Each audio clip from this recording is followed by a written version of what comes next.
প্রধান উপদেষ্টা ডক্টর মোহাম্মদ ইউনূস জাতীয় নির্বাচনের বিষয়ে সুনির্দিষ্ট কোনো রোড ম্যাপ দেননি জানিয়ে বিএনপি মহাসচিব মির্জা ফখরুল ইসলাম আলমগীর বলেছেন, ডক্টর ইউনূসের বক্তব্যে সন্তুষ্ট নন তারা।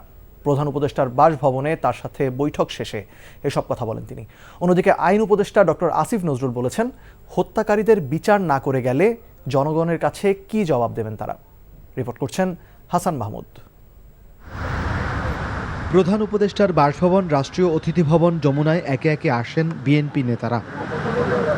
দলের মহাসচিবের নেতৃত্বে বিএনপির সর্বোচ্চ নীতি নির্ধারণী ফোরামের 7 সদস্যের প্রতিনিধি দল প্রধান উপদেষ্টা ডক্টর মোহাম্মদ ইউনূসের সাথে দীর্ঘ প্রায় 2 ঘন্টার বৈঠকে নির্বাচনের রোডম্যাপ, নির্বাচনী এলাকা পুনর্নির্ধারণের জটিলতা নিরসন, এনআইডি প্রকল্প কমিশনের অধীনে রাখা, বিগত সরকারের হয়রানিমূলক মামলা প্রত্যাহার, জুলাই অভ্যুত্থানে নিহত আহতদের ক্ষতিপূরণ সহ বেশ কিছু প্রস্তাবনা তুলে ধরে। বলা হয়, নির্বাচন না হলে দেশের পরিস্থিতি খারাপের দিকে যাবে। তবে বৈঠক শেষে মির্জা ফখরুল তাদের হতাশার কথা জানান। যে বিষয়গুলোতে ঐকমত্য হবে সব দলগুলোর, সমস্ত দলগুলোর, সেগুলো নিয়ে আমরা একটা চার্টার করতে রাজি আছি। প্রধান উপদেষ্টা মহোদয় তিনি তার সুনির্দিষ্ট কোনো ডেডলাইন আমাদের দেননি। তিনি বলেছেন যে ডিসেম্বর থেকে জুনের মধ্যে তিনি নির্বাচন শেষ করতে চান। আমরা একেবারেই সন্তুষ্ট নই। আমরা পরিষ্কার করেই বলেছি যে আমরা ডিসেম্বর কাট আউট টাইম, ডিসেম্বরের মধ্যে নির্বাচন যদি না হয় তাহলে দেশে যে রাজনৈতিক পরিস্থিতি, অর্থনৈতিক পরিস্থিতি এবং সামাজিক পরিস্থিতি সেটা আরও খারাপের দিকে যাবে। সেটা তখন নিয়ন্ত্রণ করা বেশ কঠিন হবে।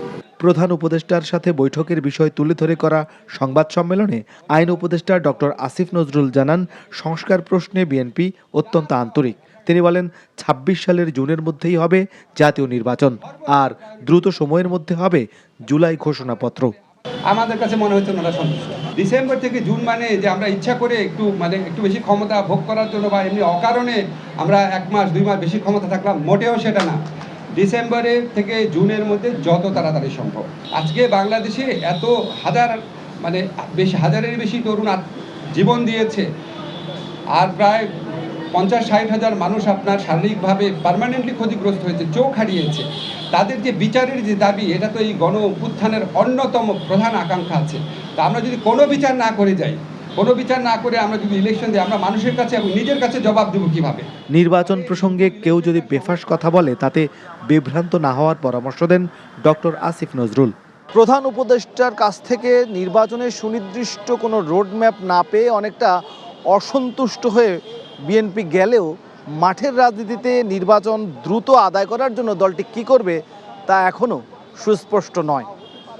Hasan Mahmud, NTV news, Dhaka. Bundle থাকলে প্রতি সেনমানিতে টাকা বাঁচবে। বিকাশ সেনমানি বান্ডেল কিনে জিতুন প্রতি লেনদেনে।